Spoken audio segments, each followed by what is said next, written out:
Yes, good evening, friends. Good evening. Thank you for bearing with me to have a discussion on a few things that I would like to discuss.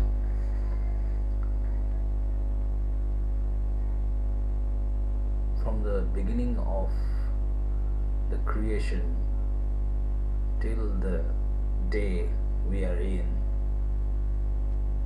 we see the coexistence of good and evil. Isn't it a dilemma? Even after years of preachings, teachings, philosophies of several sages, seers, philosophers, academicians, saints, we have not yet been able to get rid of the evil, even within us and outside us. Why is this? What is the reason behind it? It is because evil and good is destined to coexist forever till the life of the earth. Because one focuses and contrasts the other, and that magnifies the other's beauty. But yes, the thin line of demarcation between evil and good is changing its boundaries with the change of time. I can give you an example. Very easy example is previously in even in many religious tenets and customs, giving alms to the poor is regarded as a virtue. But recently I would say in the last 10 to 15 years, this giving of alms is not treated as a virtue. It is in fact bordering to vice, because people think that giving alms to the poor breeds inactivity, breeds laziness, breeds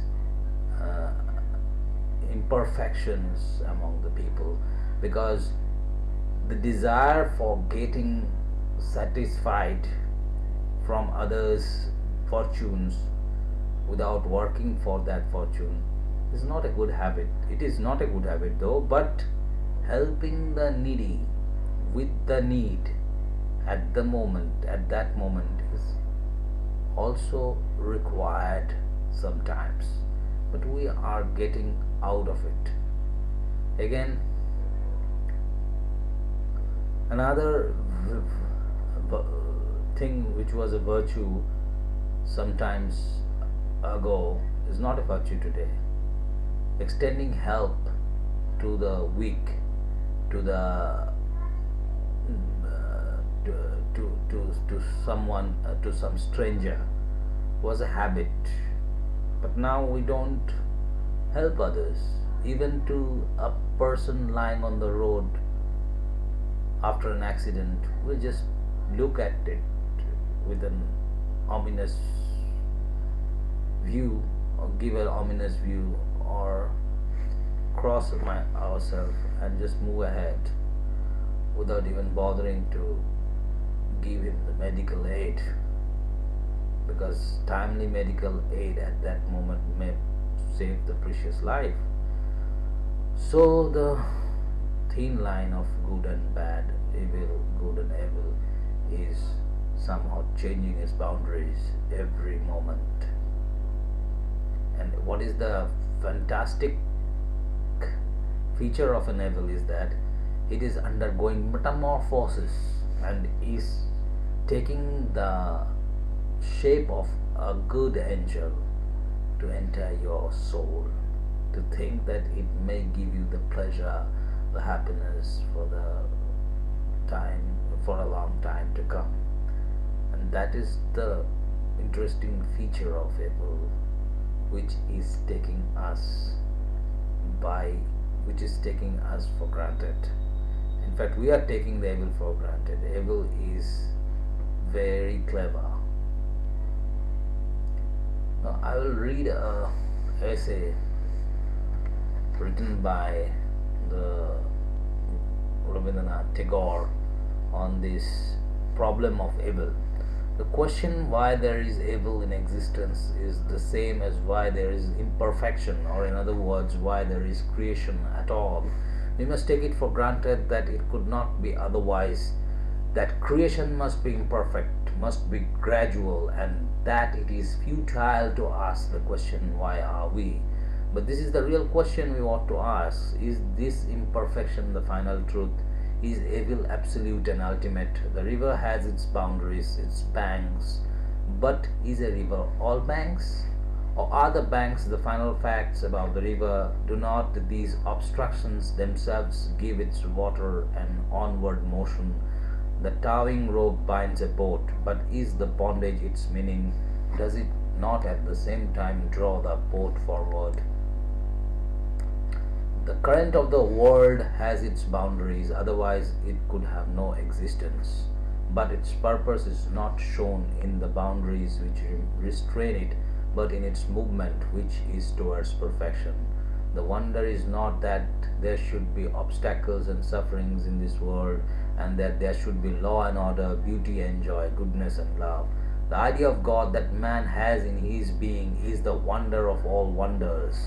He has felt in the depths of his life that what happens, what appears is imperfect is the manifestation of the perfect, just as a man who has an ear for music realizes the perfection of a song, while in fact he is only listening to a succession of notes. Man has found out the great paradox that what is limited is not imprisoned within its limits. It is ever moving and therewith shading its finitude every moment. In fact, imperfection is not a negation of perfectness. Finitude is not contradictory to infinity. They are but completeness manifested in parts, infinity revealed within bounds.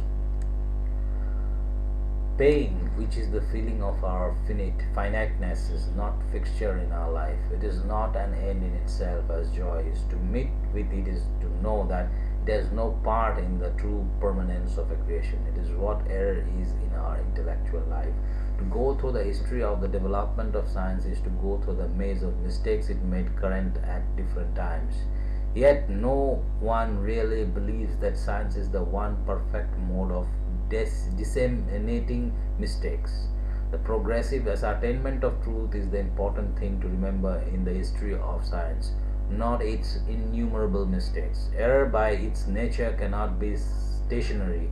It cannot remain with truth. Like a tramp, it must quit its lodging as soon as it fails to pay its score to the fool. As an intellectual error, so in evil of any other form, its essence is impermanence, for it cannot accord with the whole. Every moment it is being corrected by the totality of things and keeps changing its aspect.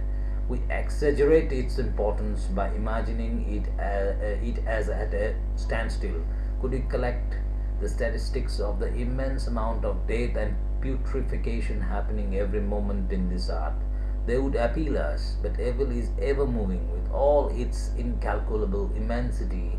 It does not effectually clog the current of our life, and we find that the earth, water and air remain sweet and pure for living beings. All such statistics consists of our attempts to represent statically what is in motion, and in the process things assume a weight in our mind which they have not in reality. For this reason, a man who by profession is concerned with any particular aspect of life is apt to magnify its proportions.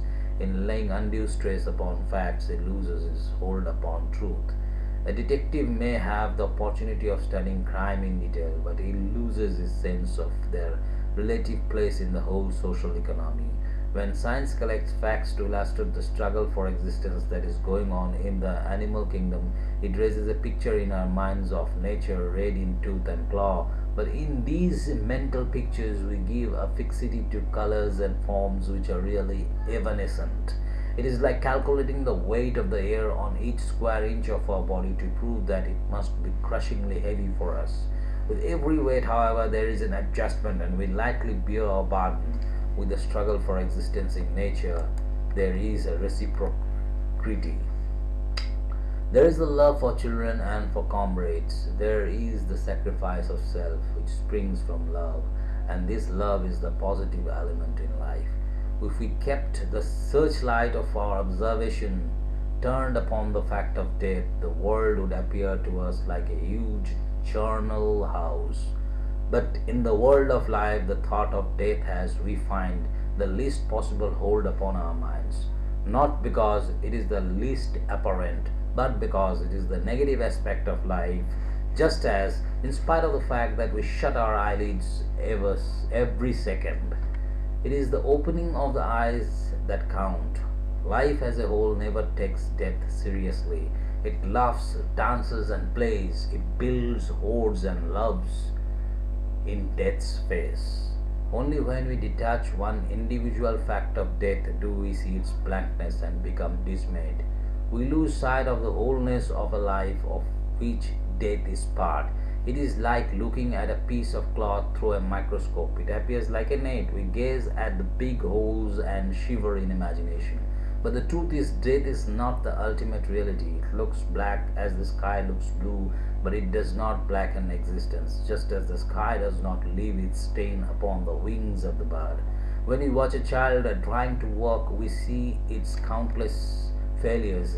Its successes are but few. If we had to limit our observation within a narrow space of time, the sight would be cruel. But we find that in spite of its repeated failures, there is an impetus of joy in the child which sustains it in its seemingly impossible task. We see it does not think of its faults so much as of its power to keep its balance through for only a moment. Though for only a moment. Like these accidents in a child's attempts to walk, we meet with sufferings in various forms in our life every day, showing the imperfections in our knowledge and our available power and in the application of our will. But if these revealed our weakness to us only, we should die of utter depression. When we select for observation a limited area of our activities, our individual failures and miseries loom large in our minds. But our life leads us instinctively to take a wider view. It gives us an ideal of perfection which ever carries us beyond our personal present limitations.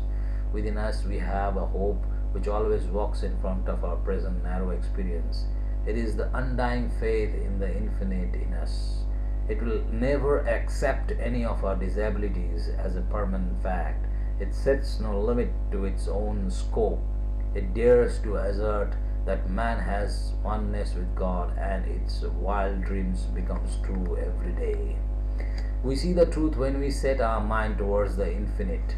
The ideal of truth is not in the narrow present, not in our immediate sensations, but in the consciousness of the whole, which gives us a test of what we should have and what we do have. Consciously or unconsciously, we have in our life this feeling of truth which is ever larger than its appearance, for our life is facing the infinite and it is in movement. Its aspiration is therefore infinitely more than its achievement, and as it goes on, it finds that no realization of truth ever leaves it stranded on the desert of finality, but carries it to a region beyond. Evil cannot altogether arrest the course of life on the highway and rob it of its possession. It gives us an ideal of perfection which ever carries us beyond our present limitations. Within us, we have a hope which always walks in front of our present narrow experience. It is in the undying faith in the infinite in us. It will never accept any of our disabilities as a permanent fact. It sets no limit to its own scope. It dares to assert the man has oneness with God, and its wild dreams become true every day. We see the truth when we set our mind towards the infinite. The ideal of truth is not in the narrow present, not in our immediate sensations, but in the consciousness of the whole, which gives us a test of what we should have in what we do have. Consciously or unconsciously, we have in our life the feeling of truth, which is ever larger than its appearance. For our life is facing the infinite, and it is in movement. Its aspiration is therefore infinitely more than its achievement, and as it goes on, it finds that no realization of truth ever leaves it stranded on the desert of finality, but carries it to a region beyond. Evil cannot altogether arrest the course of life on the highway and rob it of its possessions, for the evil has to pass on. It has to grow into good. It cannot stand and give battle to the all. If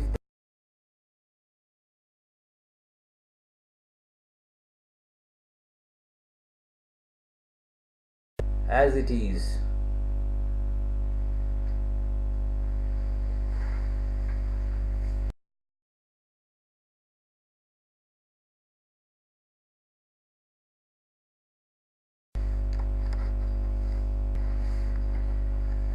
as it is, evil cannot altogether arrest the course of life on the highway and rob it of its possession, for the evil has to pass on. It has to grow into good. It cannot stand and give battle to the all. If the least evil could stop anywhere indefinitely, it would sink deep and cut into the very root of existence. As it is, man does not really believe in evil, just as he cannot believe that violin strings have been purposely made to create the exquisite torture of discordant notes. Though by the aid of statistics it can be mathematically proved that the probability of discord is far greater than that of harmony, and for one who can play the violin, there are thousands who cannot. The potentiality of perfection outweighs actual contradictions. No doubt there have been people who asserted existence to be an absolute evil. But men can never take them seriously. Their pessimism is a mere pose, either intellectual or sentimental, but life itself is optimistic. It wants to go on. Pessimism is a form of mental dipsomania. It disdains healthy nourishment, indulges in the strong drink of denunciation, and creates an artificial dejection which thirsts for a stronger draught. If existence were an evil, it would wait for no philosopher to prove it. It is like convicting a man of suicide, while all the time he stands before you in the flesh. Existence itself is here to prove that it cannot be an evil. An imperfection which is not all imperfection, but which has perfection for its ideal, must go through a perpetual realization. Thus, it is the function of our intellect to realize the truth through untruths, and knowledge is nothing but the continually burning up of error to set free the light of truth. Our will, our character has to attain perfection by continually overcoming evils, either inside or outside us, or both. Our physical life is consuming bodily materials every moment to maintain the life fire, and our moral life too has its fuel to burn. The life process is going on. We know it, we have felt it, and we have a faith which no individual instances to the contrary can shake, that the direction of humanity is from evil to good. For we feel that good is the positive element in man's nature, and in every age and every clime, what man values most is his idol of goodness. We have known the good, we have loved it, and we have paid our highest reverence to men who have shown in their lives what goodness is. The question will be asked, what is goodness? What does our moral nature mean? My answer is that when a man begins to have an extended vision of his true self, when he realizes that he is much more than at present he seems to be, he begins to get conscious of his moral nature. Then he grows aware of what he is yet to be, and the state not yet experienced by him becomes more real than that under his direct experience. Necessarily, his perspective of life changes, and his will takes the place of his wishes. For will is the supreme wish of the larger life, the life whose greater portion is out of our present reach, whose objects are not for the most part before our sight. Then comes the conflict of our lesser man with our greater man, of our wishes with our will, of the desire for things affecting our senses with a purpose that is within our heart. Then we begin to distinguish between what we immediately desire and what is good. For good is that which is desirable for our greater self. Thus, the sense of goodness comes out of a truer view of our life, which is the connected view of the wholeness of the field of life, and which takes into account not only what is present before us but what is not and perhaps never humanly can be. Man who is provident feels for that life of which is not yet existent, feels much more for that than for the life that is with him. Therefore, he is ready to sacrifice his present inclination for the unrealized future. In this he becomes great, for he realizes truth. Even to be effectively selfish, a man has to recognize this truth and has to curb his immediate impulses. In other words, has to be moral. For our moral faculty is the faculty by which we know that life is not made up of fragments, purposeless and discontinuous. This moral sense of man not only gives him the power to see that the self has a continuity in time, but it also enables him to see that he is not true when he is only restricted to his own self. He is more in truth than he is in fact. He truly belongs to individuals who are not included in his own individuality and whom he is never even likely to know, as he has a feeling for his future self which is outside his present consciousness. So he has a feeling for his greater self which is outside the limits of his personality. There is no man who has not this feeling to some extent, who has never sacrificed his selfish desire for the sake of some other person, who has never felt a pleasure in undergoing some loss or trouble because it pleased somebody else. It is a truth that man is not a detached being, that he has a universal aspect, and when he recognizes this, he becomes great.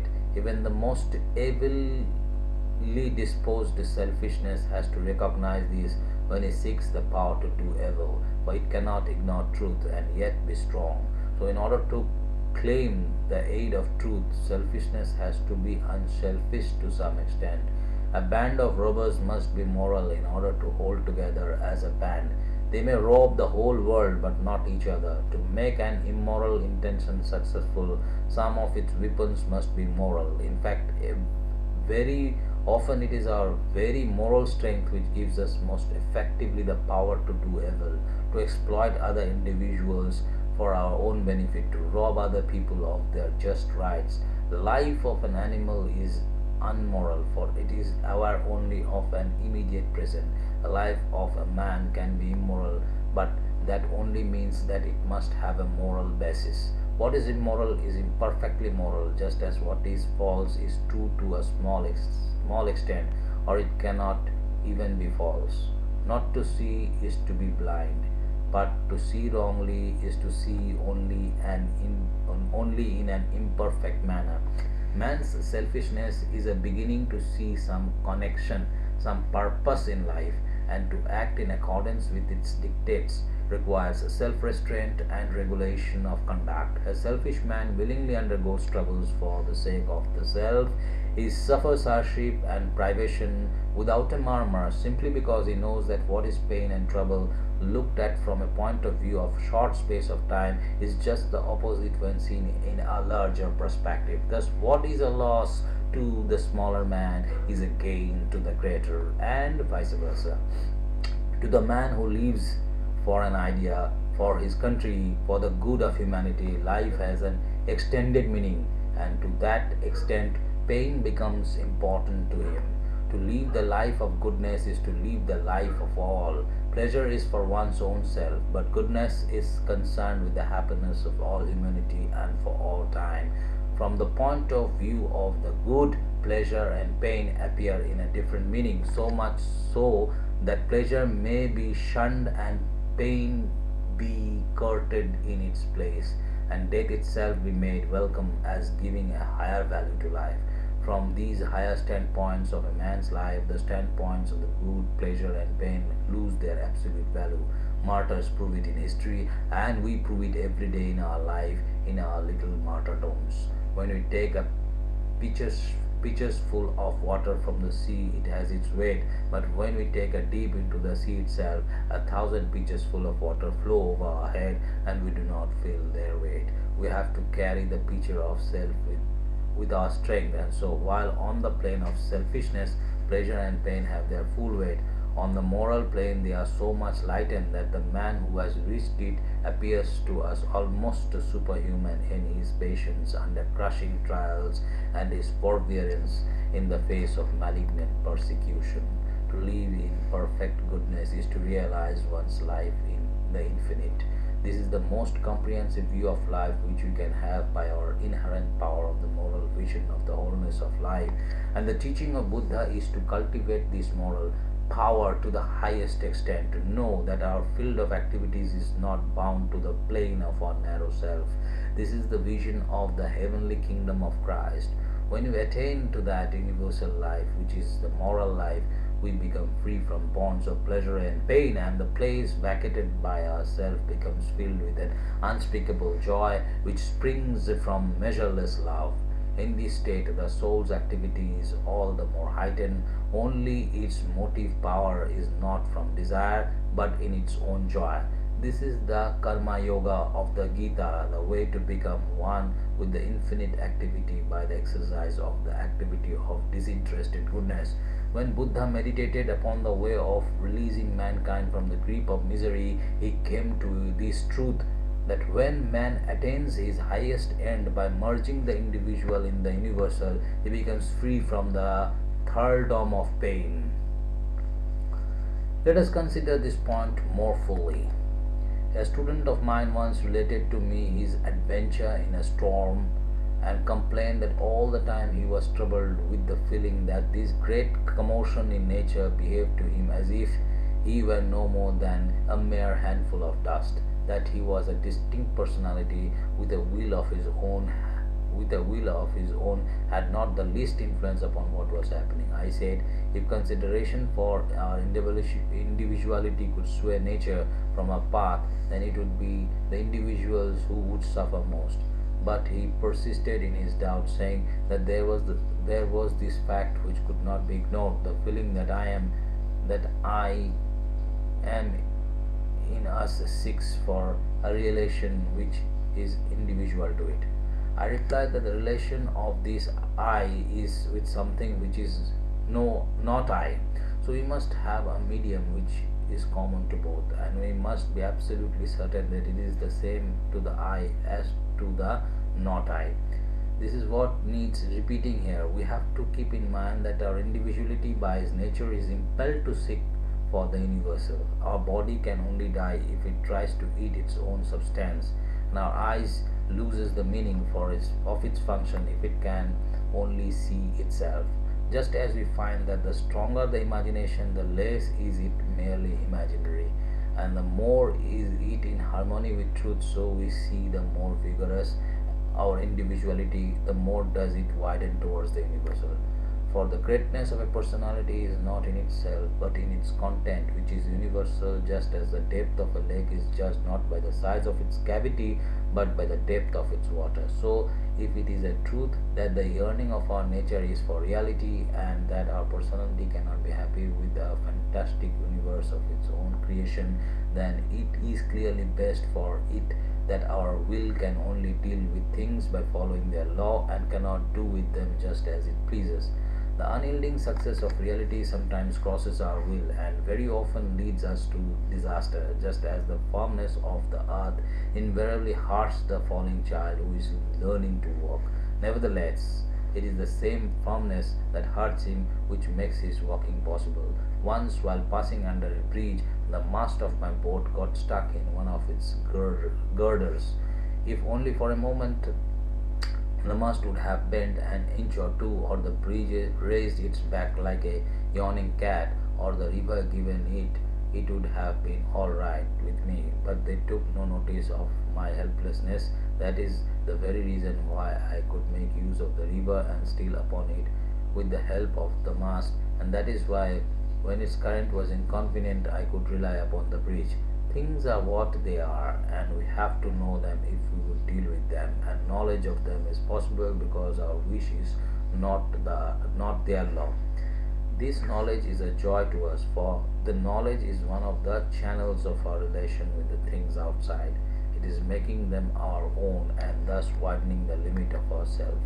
At every step, we have to take into account others than ourselves, for only in death are we alone. A poet is a true poet when he can make his personal idea joyful to all men, which he could not do if he had not a medium common to all his audience. The common language has its own law, which the poet must discover and follow, by doing which he becomes true and attains poetical immortality. We see then that man's individuality is not his highest truth. There is that in him which is universal. If he were made to live in a world where his own self was the only factor to consider, then that would be the worst prison imaginable to him. For man's deepest joy is in the growing greater and greater, but more and more union with the all. Thus, as we have seen, would be an impossibility if there were no law common to all. Only by discovering the law and following it do we become great, do we realize the universal, while so long as our individual desires are at conflict with the universal law, we suffer pain and are futile. There was a time when we prayed for special concessions. We expected that the laws of nature should be held in abeyance for our own convenience. But now we know better. We know that law cannot be set aside, and in this knowledge we have become strong. For this law is not something apart from us, it is our own.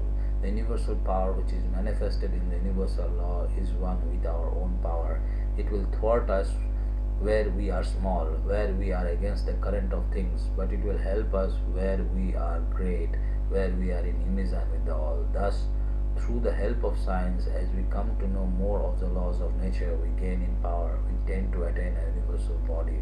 Our organ of sight, our organ of locomotion, our physical strength becomes worldwide. Steam and electricity become our nerve and muscle.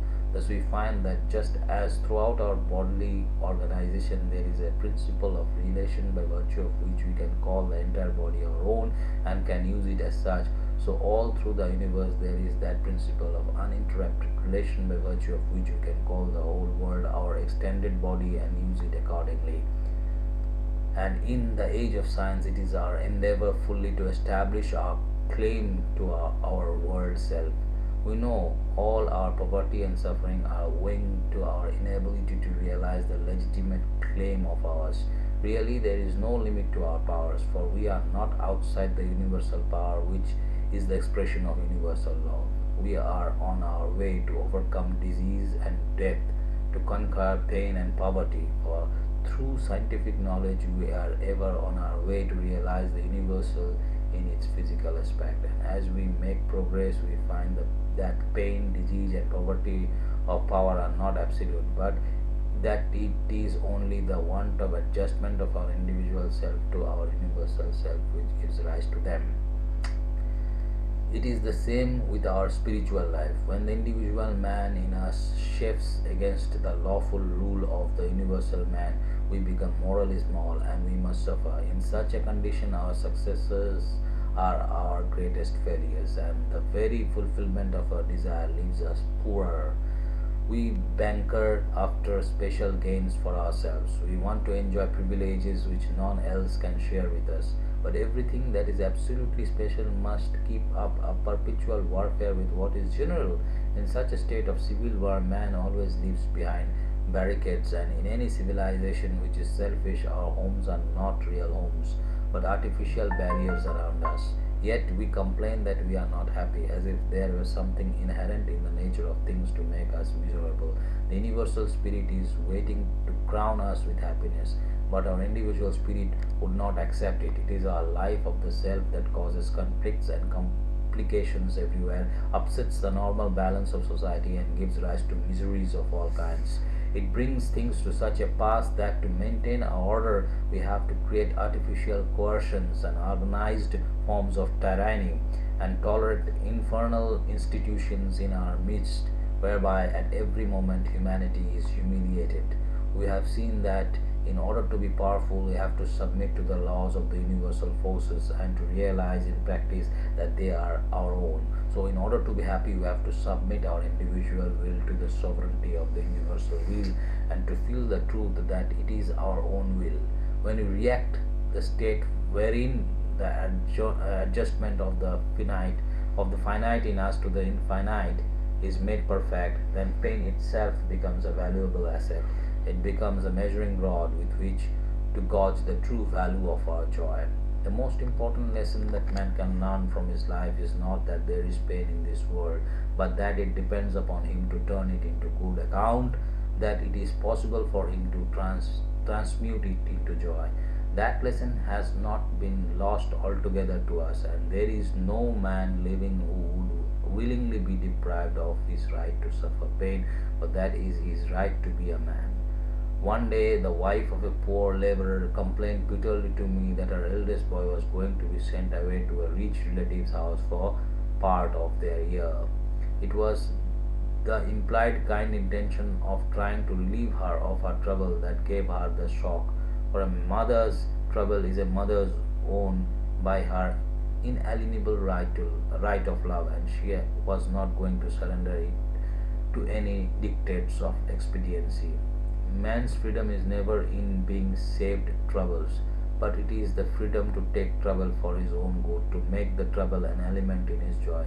It can be made so only when we realize that our individual self is not the highest meaning of our being, that in us we have the world man who is immortal, who is not afraid of death or sufferings, and who looks upon pain as only the other side of joy. He who has realized this knows that it is pain which is our true wealth as imperfect beings and has made us great and worthy to take our seat with the perfect.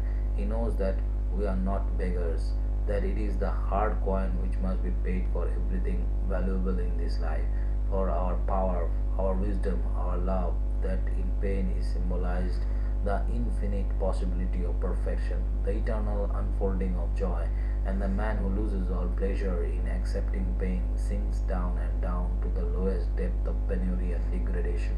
It is only when we invoke the aid of pain for our self gratification that she becomes evil and takes her vengeance for the insult done to her by hurling us into misery. For she is the Vestal Virgin consecrated to the service of the immortal perfection, and when she takes her true place before the altar of the infinite, she cuts off her dark veil and bares her face to the beholder as a revelation of supreme joy. Thank you, friends. So, in another exposition written by Sri Aurobindo, he also says that evil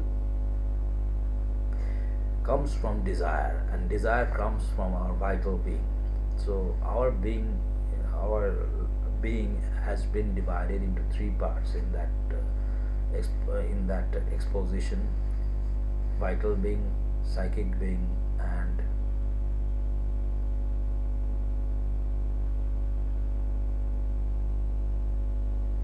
physical being. Vital being, psychic being, and physical being. So all these desires are the roots of evils. But without desires can a man live? No. The man's desire should have should be guided by his psychic desires, psychic needs. And to this unification, this connection is very important in order to get rid of the